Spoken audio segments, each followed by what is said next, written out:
Welcome back. There is optimism for a nuclear deal with Iran. Talks between Washington and Tehran are set to enter a new phase this weekend. A so-called expert-level meeting, originally set for yesterday, now pushed to this Saturday. On the same day, a third round of indirect talks between U.S. and Iranian diplomats also scheduled to take place in Oman. Iran's regime is hoping to get relief from economic sanctions in exchange for limiting its nuclear program. But there are still some signs of strain. Yesterday, Iran's foreign ministry slammed the U.S. over a fresh round of sanctions targeting the country's energy sector. NBC News chief foreign correspondent Richard Engel joins us now from Tehran. Richard, NBC News, the only Western news organization on the ground in Iran at the moment. Just tell us how people there are reacting to these negotiations and if the sanctions are lifted, just how that could change people's lives there. There is an air of optimism here that you can feel. It's palpable. When you walk down the streets, people have been giving me thumbs up.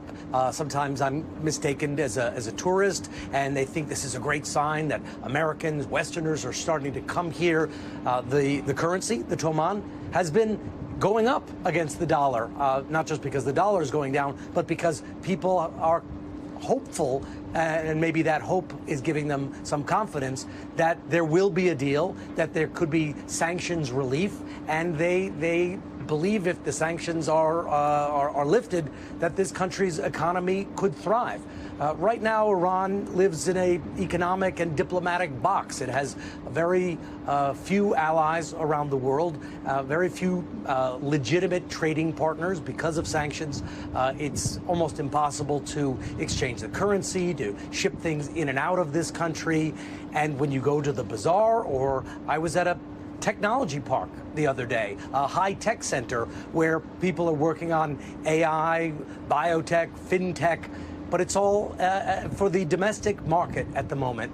And if you're an entrepreneur and you're trying to develop something for the web using AI, and your only market is the roughly 90 million people who live in Iran, you can imagine that your horizons seem quite close, and you don't have a lot of options. So people here believe that there should be a deal, that it can change their lives, that it can change not just their economic capacity, but that could open up this country to the world, and that people would have a different impression of Iranians.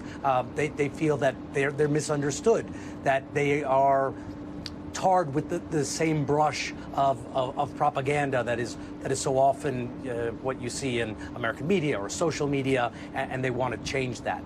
But there are still profound issues here. There are disputes over the nuclear program, how much uranium this country would be allowed to enrich, if it's allowed to enrich any uranium at all.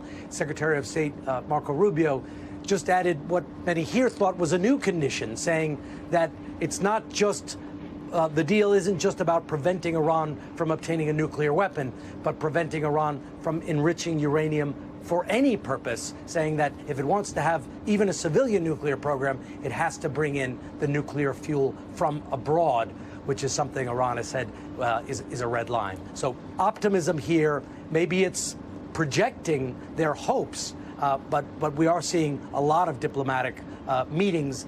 Maybe that's progress, or maybe it is just more meetings, but the meetings are continuing. All right, Richard Engel. Richard, thank you so much.